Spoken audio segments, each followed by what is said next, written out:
To the point na mumurahin mo, pagsasalitaan mo ng Hindi mga masasakit at maganda. hindi magaganda, Correct. hindi mo mababalik yan. Mm. Once na nabitaw mo na, tatatak at tatatak yan dun sa tao. Mm. 'Di ba? And Totoo. although yes, it is a consequence dun sa mga ginawa nilang action nitong ni Jillian at ni Roland, but yun yung naiisip ko talagang hindi magandang nangyari. Yun yung ano, kumbaga dapat hindi na. Mm-mm. Hindi na sinabi. Oo. Pero kasi, 'di ba? I mean, nagigets natin kung bakit, naiintindihan natin yung side ng magulang. Kung bakit sila sobrang emotional dun sa nangyari at sa sobrang emotional na nila, hindi na nila naiisip na tama pa ba tong sinasabi natin or hindi na. Kasi 'di ba, again, matanda kayo yung mas ahead dun sa dalawang bata na dapat mas gina-guide mo sila.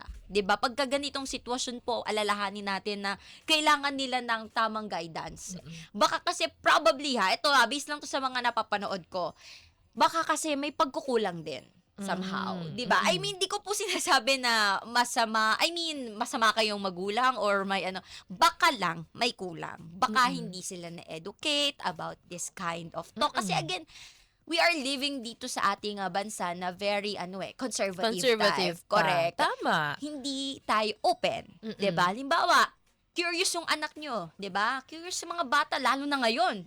Sa social media, 'di ba? Very sila tawag dito aggressive, 'di ba? Oo. So parang may mga nakikita silang hindi dapat makita. Pero again, nakikita nila, curious sila. Pag tatanungin ka nila, syempre, teka, bakit ganyan yung mga pinapanood mo? Ganun na agad Oo. yung approach mo. So, paano nila malalaman yung right thing? Meron kasing Diba? agad panghuhusga. Yun. Meron agad parang, May nakukuha tayong feedback na yung tipong hindi maganda. wala naman silang may mali siya agad. Yun, mali Yun. siya. That's the right And, term.